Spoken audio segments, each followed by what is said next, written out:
अस्सलाम वालेकुम नाज़रीन। इस किस के आगाज़ में सब लोग दुआन का जनाजा पढ़ रहे होते हैं। इब्न अल अरबी दुआन का जनाजा पढ़ा रहे होते हैं और जनाजे के बाद फातिहा होती है। फातिहा के बाद इब्न अल अरबी फरमाते हैं कि कुरान पाक में अल्लाह ताला फरमाता है कि हम उसी की तरफ से आए हैं और उसी की तरफ लौट जाना है। अल्लाह ताला दुआन की शहादत को कबूल फरमा।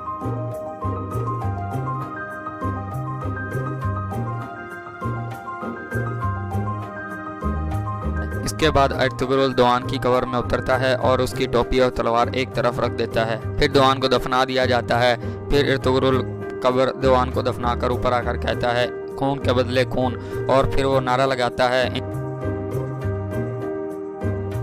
इंतकाम इंतकाम। दूसरी तरफ सरदार अजार का आदमी औराल के पास पहुंच जाता है और कहता है कि दुआन की शहादत के बाद सरदार आलियार ने अजार और उनकी बेटी गुनाली को पकड़ लिया है और कहता है कि अगर उन्होंने मुंह खोल दिया तो हम सभी फंस जाएंगे। तो औराल कहता है कि अब कोई डर नहीं, मैं जल्द ही सरदार आलियार को हटाकर खुद सरदार बन जाऊंगा। मेरे आदमियों को जाकर कहो कि वो अपनी तलवारें तेज़ रखें। मैं कल ही तुर्क सरदारों के साथ जिरगे करने जा रहा हूँ और उसके बाद मैं सरदार आलियार को उसकी सरदारी से हटा दूंगा। ये सब सुनकर वो आदमी चला जाता है। दूसरी तरफ का कबीले में जिरगा चल रहा होता है। आलियार कहता है कि मैं दुआन मेरा भाई था, मैं उसका बदला ज़रूर लूँगा। तुरुल कहता है कि हम कल यहाँ दोबारा मिलेंगे। मैं जानता हूँ कि उनके सिपाही यहाँ कैसे आएंगे और किस रास्ते से आएंगे और फिर हम उनको घेर कर जहन्नम में भेज देंगे। तो फिर आलियार कहता है कि मैं भी अपने सिपाहियों के साथ कल आऊँगा, अगर हमें शहीद होना पड़ा तो हम शहीद भी हो। और दूसरी तरफ कुतलूजा सरदार अजार का मुंह खुलवाने की कोशिश कर रहा था। फिर आलियार कीमे में अंदर दाखिल होता है और कुतलूजा से पूछता है कि क्या इसने अपना मुंह खोला। तो कुतलूजा कहता है कि ये अपनी गद्दारी छुपा रहा है। तो आलियार बे को अजार कहता है कि आप मजलूमों के ऊपर जुल्म कर रहे हैं। तो आलियार कहता है कि आज आपकी वजह से मैं एक बहादुर को दफना कर आ रहा हूँ, अब मैं और लोगों को आपका निशाना नहीं बनने दे सकता। अजार कहता है कि ये सब आपकी वजह से हुआ है, आपके पास कोई सबूत नहीं है, आप सिर्फ तुगरुल के कहने की वजह से मुझे निशाना बना रहे हो। फिर आलियार अजार को एक ज़ोरदार मुक्का मारता है जिस वजह से वो बेहोश हो जाता है। फिर आलियार कुतलूजा को कहता है कि तुम इसका मुंह खुलवाओगे। तो कुतलूजा कहता है कि जी सरदार, मैं जानता हूँ कि इसका मुंह कैसे खुलवाना है। दूसरी तरफ असलिहान गुनेली को पानी में डुबोकर उससे असलियत खुलवा रही होती है। फिर वो उसका मुंह पानी से बाहर निकालती है और उसे कहती है कि मैंने सोचा था कि तुम्हें तुम्हारे बाबा के गुनाहों की करतूतों की सज़ा नहीं देनी चाहिए, पर तुम भी अपने बाबा की तरफ गई, अपने बाबा की तरह ही हो और उसी पर गई हो। फिर थोड़ी देर बाद गुनेली पोल पड़ती है और कहती है कि उसे पता चल गया था कि दुआन और दुंदार को निया जा रहे हैं और उसने अपने बाबा को बता दिया था, पर उसे नहीं पता था कि ये सब हो जाएगा। तो असलिहान ये सब सुनकर उसे पानी से बाहर निकालती है और एक ज़ोरदार थप्पड़ मारती है और उसे गिरा देती है।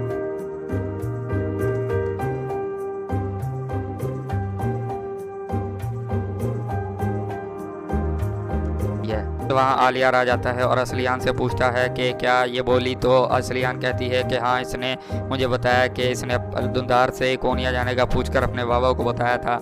तो आलियार बे कहता है कि हम दुआन का इंतकाम ले लें, फिर मैं इनसे भी निपट लूँगा। दूसरी तरफ अर्तुगरुल और आर्तुक बे बैठे होते हैं। तो अर्तुगरुल कहता है कि कमांडर वेसिलस ने दुंदार को अभी तक किले के कैद खाने में रखा हुआ है और जब तक वो हलीना के बारे में नहीं बता देता वो उसे नहीं छोड़ेगा। तो सरदार आर्तुक कहते हैं कि वो कब तक दुंदार उसकी बार बर्दाश्त कर सकता है। फिर अर्तुगरुल कहता है कि उसे बर्दाश्त करना होगा, उसी की गलती की वजह से ही दुआन शहीद हुआ है और वो पकड़ा गया है। और तो आर्तुक बे कहते हैं कि हमें दुंदार को किले से छुड़ाना होगा, जो कि एक नामुमकिन सा काम है। फिर अर्तुगरुल कहता है कि ये हम नहीं करेंगे, बल्कि ये काम नकाया से आने वाले सिपाही करेंगे, हम उनसे अपना इंतकाम लेंगे। फिर आर्तुक बे कहता है कि सुल्तान को खत भेजने वाली जिम्मेदारी पूरी नहीं की गई थी, अगर आप हुक्म दे तो ये जिम्मेदारी मैं पूरी करना चाहता हूँ और सुल्तान को खत लिखना चाहता हूँ। और इसके बाद दूसरा दिन दिखाया जाता है, किले में वेसिलस और हलीना नकाया जाने की तैयारी कर रहे होते हैं। फिर औराल वेसिलस के पास आता है और कहता है कि आप बहुत खुश लग रहे हो कमांडर वेसिलस। तो वेसिलस कहता है कि मैं अपनी खुशी ही मना रहा हूँ। फिर ओराल कहता है कि क्या आपने धुंधार का मुंह खुलवा लिया? तो वेसिलस कहता है कि नहीं, मैं वापस आकर उससे बुलवा लूँगा। हलीना ही वहीं पास खड़ी होती है और सब कुछ देख रही होती है। अचानक वही बूढ़ा उनके सामने हलीना के सामने आ जाता है। तो हलीना को याद आ जाता है कि वेसिलस ने इस पर जुल्म किया था और इसे मार रहा था। तो ये जैसे ही वो बूढ़ा आदमी हेलेना के पास आकर बात करने की कोशिश करता है, एक सिपाही उस बूढ़े आदमी को हटा देता है, पर हेलेना उस सिपाही को कहती है कि इसे आगे आने दो। ओराल भी ऊपर खड़ा ये सब देख रहा होता है। तो वो बूढ़ा आदमी हेलेना के पास आकर आहिस्ता से कहता है कि मैं दुमरुल का सलाम लाया हूँ। तो हलीना कहती है वो कैसा है? तो वो आदमी बूढ़ा कहता है कि मैंने दुमरुल को छुपाया हुआ है अपने पास, वो बिल्कुल ठीक है। फिर हेलेना कहती है कि आप उसे किले से निकालने में मदद करें और आप इर्तुग्रुल और दुमरुल को बताना कि मैं हेलेना वेसिलस के साथ के नकाया जा रही हूँ और उसने धुंधार को कैद खाने में बंद किया हुआ है किले के। हेलेना जैसे ही कुछ बोलने लगता है, पीछे से ओराल आ जाता है।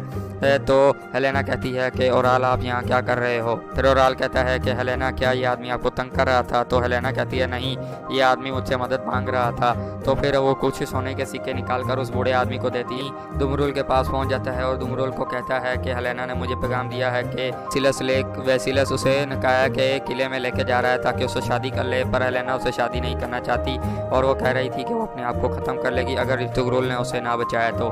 दुमरुल उस आदमी को बूढ़े को कहता है कि मुझे तुम किले से निकाल दो। तो बूढ़ा आदमी कहता है कि मैं भी यही करने वाला था। और दूसरी तरफ चौधार कबीले में रिहान अलगिना जाने के लिए तैयार हो रही थी, जहाँ उससे सादतीन कोपेक ने बुलाया था और वो आलियार के पास आती है और आलियार को कहती है कि मैं चौधार कबीले और आपको बहुत याद करूंगी भाई। तो आलियार उसे हाथ पकड़कर बिठा लेता है और कहता है असलियान बाजी, याद तो वो करते हैं जिन्हों का दिल आपस में दूर होते हैं, पर हमारे दिल तो आपस में जुड़े हुए हैं। तीन कोपेक की खिदमत करना और उनकी वादला की भी देखभाल करना और उनको ओराल के सारे कतूतों के बारे में बताना। तो असलियान रोने लग जाती है और कहती है कि क्या बता, अब मैं वापस आऊँ या ना आऊँ? असलियान उसका हाथ चूमती है और बाहर की तरफ चल पड़ती है। दूसरी तरफ में ओराल दो तुर्क सरदारों के साथ मौजूद होता है और उन्हें कहता है कि आप वक्त आने पर सरदार इर्तुग्रुल के मेहमान बनेंगे और फिर जब आपकी मेहमान नवाजी में इर्तुग्रुल मसरूफ़ होगा तो मैं अपने कबीले में जाकर आलियार को हटाकर खुद सरदार बन जाऊंगा।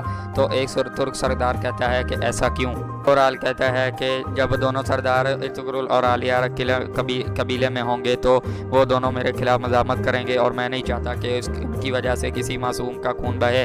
तो जब इर्तुग्रुल नहीं होगा तो मैं आलियार को आसानी से हटाकर खुद सरदार बन जाऊंगा। एक सरदार कहता है कि वाह ओराल। दूसरी तरफ कबीले में आलियार और सारे सिपाही और इर्तुग्रुल बैठे होते हैं। इर्तुग्रुल उन्हें बता रहा होता कि निकाया वाले जासूस ने हमें बताया है कि निकाया के सिपाही आज रात किला चाइसार में पहुंच जाएंगे। हमला कैसे करेंगे भाई और किले में कैसे दाखिल होंगे? तो फिर इर्तुग्रुल कहता है कि हम उनके सिपाहियों के कपड़े पहन लेंगे और उनके सिपाहियों का रूप धार लेंगे, जिस वजह से हमें अंदर जाने में कोई मुश्किल नहीं हो पेश आएगी।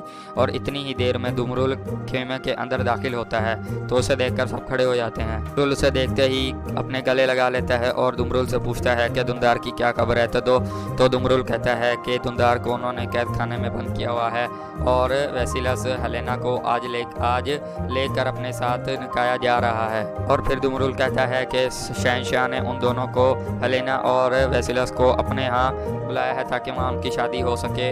दूसरी तरफ किले में मौजूद वेसिलस अपने कमांडर को समझा रहा होता है कि जब तक उसके साथी और एंजेलोस और उसके सिपाही ना आ जाए तब तक किले का दरवाज़ा ना खोला जाए। अगर इर्तुग्रुल कुछ करने की कोशिश करे तो सबसे पहले धुंधार का सर उड़ा दिया जाए ताकि इर्तुग्रुल कुछ करने के काबिल ना रहे। इतनी देर में हेलेना भी पीछे से आ जाती है। तो वो दोनों जाने के लिए बाहर आ जाते हैं। तो बाहर एक वही बूढ़ा खड़ा होता है और वो हेलेना को देखकर मुस्कुराने लग जाता है और यहाँ के इशारे में अपना सर हिलाने लग जाता है। तो हेलेना समझ जाती है कि दुमरुल को किले से बूढ़े आदमी ने निकाल दिया है। फिर वो दोनों घोड़ा गाड़ी में सवार हो जाते हैं। दूसरी तरफ इर्तुग्रुल कहता है कि तो वेसिलस निकाया की तरफ जा रहा है और इर्तुग्रुल कहता है कि इस मतलब वेसिलस जा रहा है तो इसका मतलब है किले में कोई नहीं बचा और किला खाली है, तो अब हमारे लिए किले को तबाह करना आसान हो जाएगा। फिर वंशी इर्तुग्रुल की तरफ देखकर कहता है कि क्या भाई हम फिर हेलेना को नहीं बचाएंगे? तो इर्तुग्रुल कहता है कि हम उसे ज़रूर बचाएंगे। हम जब निकाया से आने वाले सिपाहियों को मार देंगे तो जब वेसिलस जाते हुए उनकी लाशें देखेगा तो वो हेलेना से शादी के ख्याल को छोड़कर वापस किले में आएगा और सोचेगा कि हमने किले पर हमला कर दिया है और हेलेना के तहफ़्फ़ुज़ के लिए उसे किले में नहीं लेकर जाएगा। तो तुम वहाँ पर वह सिपाहियों के पास जाना और उन्हें मार कर हेलेना को ले आना। फिर इर्तुगरुल तुर्गुत को कहता है तो अर्तुगरुल कहता है कि सरदार अर्तुगरुल, मुझे भी अब निकलना चाहिए, मुझे आपकी इजाज़त चाहिए जाने के लिए। फिर वो इर्तुगरुल उसे इजाज़त दे देता है। फिर वो हकीम अर्तुगरुल सरदार आलियार और इर्तुगरुल से गले मिलकर चला जाता है और यहाँ इस किस्से का इख्तिताम हो जाता है।